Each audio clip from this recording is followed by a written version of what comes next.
Hi hello இன்றைக்கி என்ன recipe பார்க்க போகிறோம் பார்த்தீங்கன்னா அவல் கார்ன் சீஸ் பால் தாங்க. இதுக்கு வந்து நம்ம ஃபஸ்ட்டு கானை வேக வச்சு எடுக்க போகிறோம். இதுக்கு வந்து கானை வந்து நான் ரெண்டாக கட் பண்ணி எடுத்து இதை வந்து நான் இட்லி பாத்திரத்தில் வச்சு வேக வச்சு எடுத்துக்க போகிறேன். இதில் வந்து ஆனால் நம்ம ஒரு பீஸ் மட்டும்தான் யூஸ் பண்ண போகிறோம். அதுக்கு வேகட்டும். அதுக்கப்புறமா இது ஒரு பாத்திரத்தில் ஒரு கப் அளவு நம்ம அவல் எடுத்துருக்கோம். அதை நல்லா வாஷ் பண்ணி எடுத்துக்கலாம். வாஷ் பண்ணிவிட்டு நல்ல தண்ணி ஊற்றி ஒரு 10 நிமிஷத்துக்கிட்ட நம்ம ஊற வச்சு எடுத்துக்கலாம். ஊற வச்சு எடுத்ததை நம்ம வடிகட்டிடலாம். ரொம்ப நேரம் வடிகட்டணும் இல்லை, அந்த தண்ணி மட்டும் ஸ்ட்ரெயின் ஆனால் போதும். அதை வடிகட்டி எடுத்துகிட்டு ஒரு மிக்ஸி ஜாருக்கு மாற்றி நம்ம அதை அரைச்சி எடுத்துக்க போகிறோம். நல்லா ஃபைனாக தண்ணி எதுவும் ஊற்ற வேணாம், அதில் இருக்க தண்ணியே போதும்.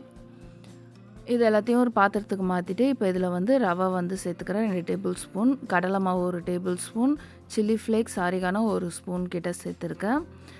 உப்பு தேவையான அளவு, தயிர் வந்து 2 டேபிள் ஸ்பூன் கிட்ட சேர்த்து நல்லா மிக்ஸ் பண்ணிக்கலாம். தயிரில் உள்ள ஈரப்பதமே நமக்கு கரெக்டாக இருக்கும் இதெல்லாம் ஒன்று சேர்ந்து வர்றதுக்கு.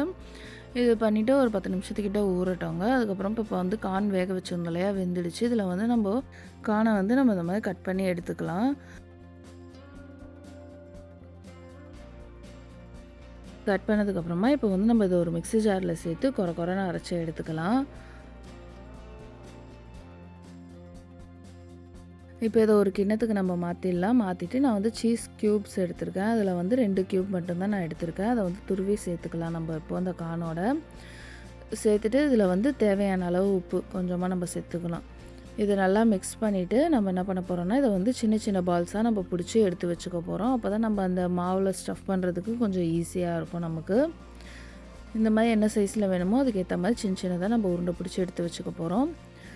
இப்போ வந்து நம்ம அவல் மிக்ஸ் பண்ணி வச்சுருந்தோம் இல்லையா, அதை வந்து நமக்கு என்ன சைஸில் வேணுமோ அதுக்கேற்ற மாதிரி பால்ஸாக எடுத்துகிட்டு கையில் எண்ணெய் தடவிட்டு நம்ம இதை வந்து ஃப்ளாட் ஆக்கிட்டு நடுவில் வந்து இந்த கானை வச்சு ஸ்டஃப் பண்ணிவிட்டு எடுத்து வச்சுக்கலாங்க.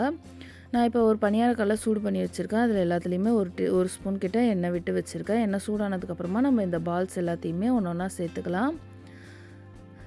இப்போ வந்து ஒரு சைடு நல்லா வெந்ததுக்கப்புறமா இன்னொரு சைடு நம்ம திருப்பி விட்டுக்க போகிறோம். இது நல்லா கோல்டன் கலர் ஆகிற வரைக்கும் நம்ம வேக வச்சு எடுக்க போகிறோம்.